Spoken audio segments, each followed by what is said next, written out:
everyone. Algee Smith is my guest today. Yeah. Hi, my love. How you doing? It's Great. good to meet you, man. For sure, likewise. I've been watching you. Mm-hmm. I think your career is already fascinating. Mm-hmm. So for somebody to come out the gate, and I know you've probably done a lot of small things before this, but for somebody to come out the gate, I feel like you've had three big cultural projects. Yeah. You went New Edition movie and Bobby Brown's movie. Mm-hmm. Then you went The Hate You Give. Detroit. Then and then Euphoria. Yeah. You know, this is like an actor's dream to have these type of projects. It's a blessing for sure. I came in, I haven't been acting for that long, but I definitely put in the time for it. But it's definitely a blessing just to see how everything just came back to back. Because I moved from Atlanta out to LA and gave myself like a little time cushion to be out there. That was the end of 2015. So 4 years ago. Yeah. 3 years ago. Yep. So 4 years. I know how to do math, Algee. She 4 years ago. Just tell me the years. 4 years ago, you say, I'm going to move to LA from Atlanta. Yeah, I was in Atlanta. I'm going to be a big star. Is this what you're thinking? Not even. I mean, I've been kind of just preparing for this my whole life. So it wasn't even like I want to be a big star. It was just, I need more than where I'm at right now in the A. So I went out to LA, and then after some time being there, I booked New Edition. And then while I was shooting New Edition, I booked Detroit. And then that's Detroit, The Hate You Give. So it just kind of kept coming back to back, like some favor. Yeah, but those are great bookings. Exactly, yeah. Which is really kind of crazy Favor, when you know how many actors they have to do 20 trash movies before they get one decent project. I mean, really, though. For sure. And even out the gate with New Edition, first of all, you killed Ralph Tresvant. Thank you. It was perfect casting. Thank you. Robbie Reed. Come on, Robbie. I mean, were you? Did you know New Edition history? Were you a fan? Because you're young, so were you even up on their music like that? So I mean, obviously, I grew up listening to New Edition. You did. My family was playing it, but funny enough, my pops toured with New Edition when I was like 12 or 13, playing guitar for them like worldwide. So when I got the part, it was just kind of like full circle.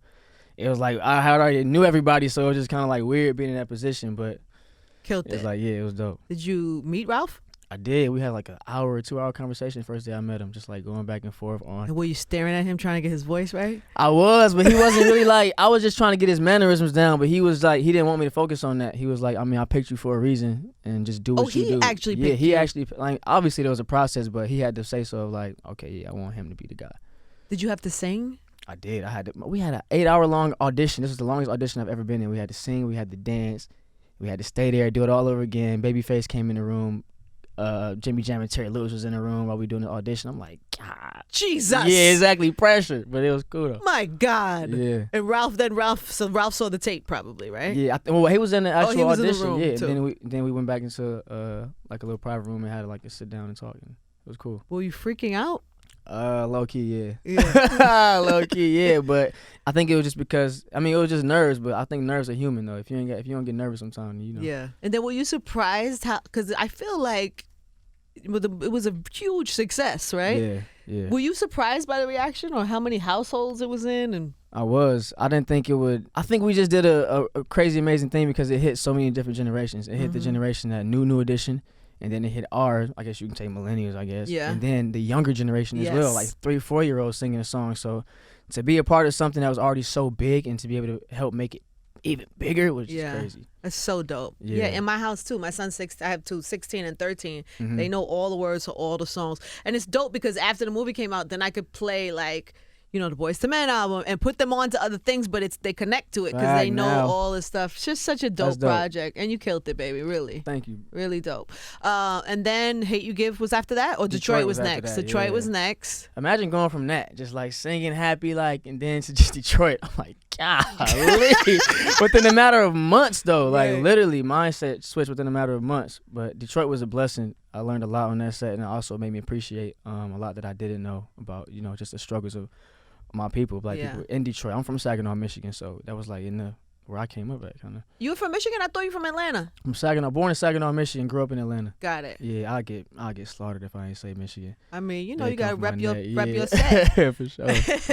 And then The Hate You Give was super dope. Thank you. And then Euphoria is next level. It's a phenomenon. Have you watched the whole season yet? Absolutely. Yeah, what do you think? I have questions. Yeah, all right, let's get to it. First of all, is she dead in the season finale? What happened there, sir? What happened? Nah, there's a What lot do of you fan know? theories. I don't know anything. I ain't finna say nothing, but there's a lot of fan theories. But we did clear it up. Our writer cleared it up the other day that Rue isn't dead. But it kind of seems like that you never. That's how good the show is. Like you have so many questions and there's so many things going on that you just keep coming back to watch it. And I love I love like just the opinions of different people. So the good thing is when I saw the first episode, it wasn't that much hype around it yet. So I was watching it fresh, like with fresh eyes. I didn't know what I was about to see. It wasn't like now where everybody kind of knows what it's about. Right. Yeah. And I was floored because just even artistically, visually, it just looks like dope. Like we were talking about this earlier. It looks like it's shot like a music video. That's the whole exactly time. What it looks like the whole time. So it just keeps you in there. They knew how to do that. Yeah, and then y'all also crazy.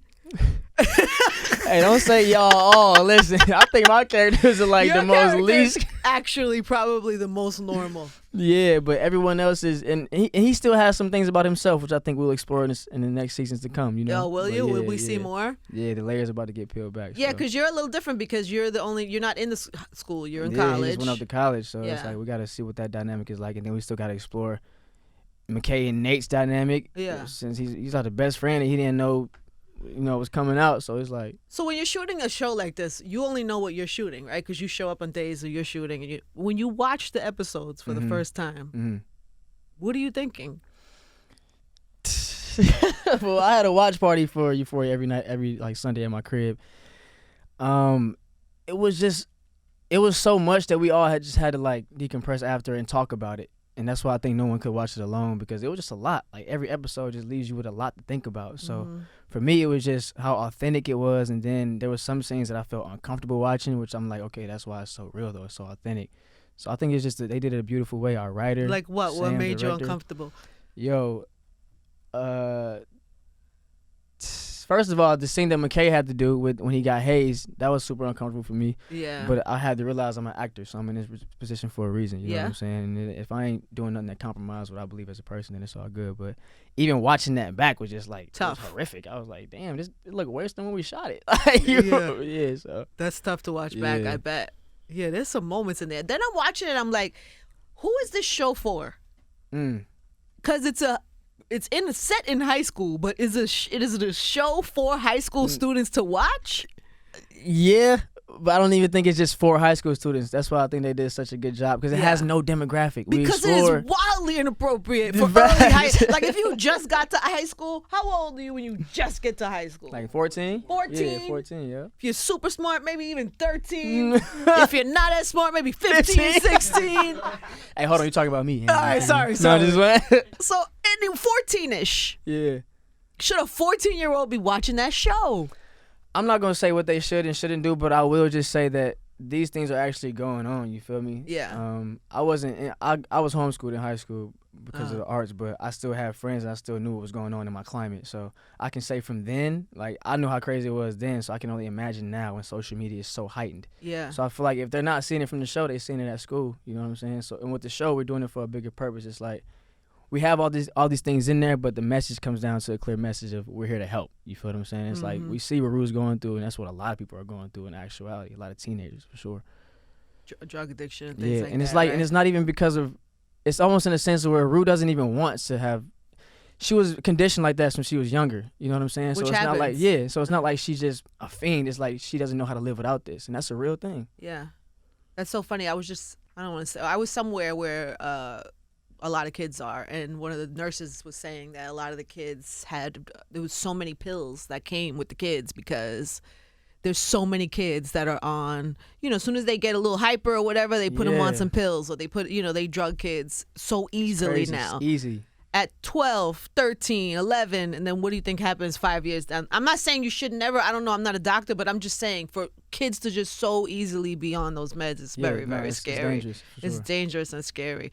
But Zendaya is bodying that role. Killing it. Right? Killing that shit, yeah. It's got to be awards. You guys going to award season, I would imagine, For sure, right? I got my outfit ready right now. This front row seat. No, yeah, it'd be, but I do think that the show deserves it. I think it's so authentic and it just hit right in the middle of pop culture that you have to recognize it. Yeah. Yeah. I agree, man. Congratulations. The Thank show's you. super dope. When does the second season start? I'm not even sure. So they don't tell you anything? Listen. Come on, man. Like, I know you lying. This is what I want to know. What was happening in that finale? What was that whole dream video sequence? So it's a theory. Like, different fans have their different theories. Some fans say that, like you said, she was dead, which we know she's not dead. Some fans say she relapsed. Like, we don't really know. You feel what I'm saying? Like, you know something. I do, but y'all gotta watch though. You feel me? Okay. Have you started shooting season 2 yet? We haven't. I don't even know when we're gonna start season 2. We got announced for season 2 like 3 episodes into the season, so it was like it hit everybody just like dang. Yeah. Already. So. And then what is exactly is Drake's involvement? So Drake is executive part of one of the producers on the show. Okay.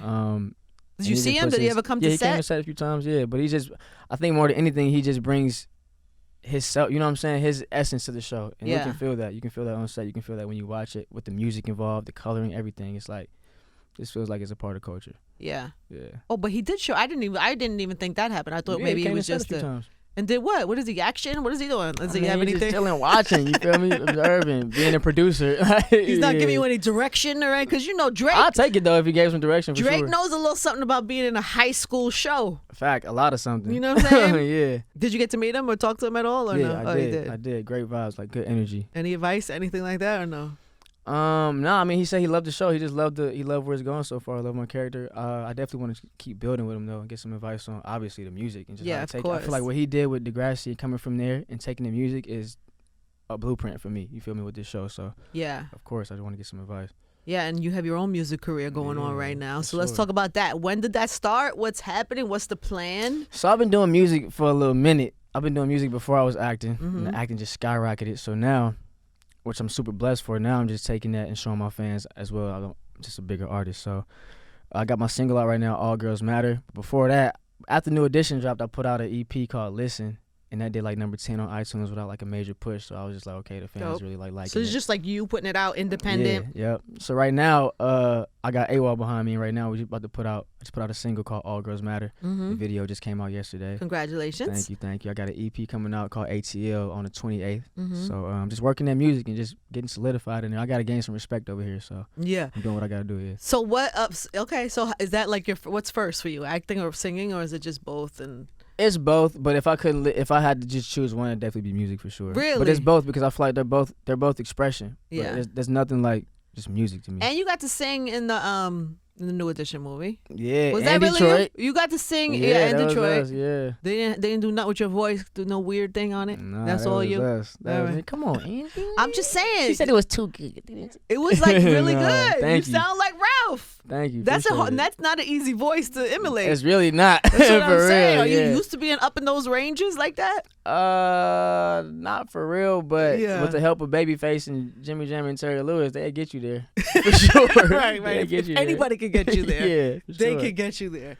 All right. Well, where does everybody get it? Congratulations, by the way. They can find your music where? Yeah, so you can go anywhere that you go streaming, Spotify, Tidal, Apple. You can go on YouTube, on Vivo. Go check that video out, All Girls Matter. Dope. What I wanted to do with All Girls Matter, when I made the song, it was like an upbeat song and women can vibe to it, they can twerk to it in the club, whatever they want to do. But it's also a real message behind it because I'm saying all girls matter. And I really mean that because I see a lot of women that follow me that don't have the 1 million followers, that don't have the 500,000 followers, that just maybe sitting at home trying to figure out their life, but you matter too, you feel me? So it's just appealing to that and just letting women know they feel What is your girl type? Do you have a girl type? Yo, my brother told me I got a type the other day, but I don't think I got a type. What did he say it was? Because he's probably right. He didn't even say. He didn't even say it was, but I think he just looked at my track record and was saying that. But I don't got a type though. I feel like if she's beautiful, she's beautiful. But everybody say that and then always end up with saying the same type. I'm curious what your brother thinks your type is. Nah, I don't know. I don't think I got a type though. Does anybody because you have an interracial relationship on the show? Does that? I don't know. I feel like everybody's so sensitive about race and that right now. Does that ever come up? Is that ever something that's like comes up in your Black comments? Twitter talk about that all the time. Yeah, for they sure. do. Black Twitter got a lot to say. But I feel like that's where we live. We've been living there for a minute now. So, we have to talk. We have to bring, like I said, authenticity to the show. We actually have interracial relationships that go on in the world. Not saying that, it has to be like that, but that's a part of life. Was it something that struck you when you read the script or that you were worried about or that? Nah, the script was so crazy, I wouldn't even focus on that. Right. It was just like I was looking at every other thing in the script, like, yo, what? Yeah, I could imagine on paper what it looks like. Yeah, too. And then imagine going from paper being like, what the hell, then seeing it, being like, yo, what the hell? Yeah. It's different, yeah. It's definitely different. Yeah, for sure. It's so good though. It's so like provocative and I don't know. Even Edgy, the makeup is dope. Like the makeup team killed it. They're getting like I seen when the show first started. I think one of our person from the makeup team had like however many followers. She didn't jump like 10, 20,000 followers since the show came out. She would have to. She Crazy. created a whole She created look. the look. You feel me? Yeah, that's happening now. Mm-hmm. Well, I can't wait for season 2, even though you won't tell us anything about it. I don't know nothing about it, Angie. When do you find out? When do you find out? When do we find out? I don't know. Have like, you gotten scripts yet? Or are you starting on season 2? Not yet. I'm not sure where they are with it. I don't know if they started writing yet. I just think that the momentum of how it was going was just so exciting that they were like, okay, yeah, we back. We greenlighting it. We got to get this quick. Yeah. So dope. Did you guys celebrate? Did you do like a rap party? For sure, yeah. Z had Zendaya hosted something for us, and so we all had the cast came through, good vibes. Had taco trucks out there. And taco trucks, yeah, no drugs, no drugs. Nah, no Euphoria drugs. Okay, good. No. How old are you? Can I ask that? I'm 24. You're 24. So you're 24 playing like 18, 19? Yeah, 18, 19, yeah. 18, 19. All right, that's not too far of a stretch. Yeah, I can pull it off. So what's next for you? What do people need to know? This music, honestly, I'm going hard with this. I feel like right now that's my passion. I feel like I got some respect in the film world and TV world. Obviously, I have to keep going and get more respect, but I'm just going hard with this music. So more shows. I'm about to hit the road, more visual content. Just more. I got a really good ass voice, so I just got to show the world what's going on. So you want to sing something for us before you go? What you want to hear? What is your favorite thing to sing? What is the thing like? I feel like I have to sing like my song, obviously, but I want to give you something. Okay, so since you're a New Edition fan, I am a New Edition fan. Oh my God, are you gonna do that? I'm gonna do. This is so some exciting. sensitivity for you. Okay. Okay, we're ready. Said 'cause I need somebody who'll stand by me. And through the good times and bad times, she would always be right there for me. Oh, sorry, I couldn't help it. That's so And then we get more ratchet and say skinny girls matter like them thick girls do. Little booties matter, thick girls too. What that booty do? No, I see. That's my good. song. See, That's it's your completely different, vibe. huh? Yeah, it's a little different. It's a little different. Both good though. Both good. Right. Congratulations, baby. Thank you. It was so nice to meet you. Thank you. Likewise. There it is, baby. Algee Smith. It's Power 105.1.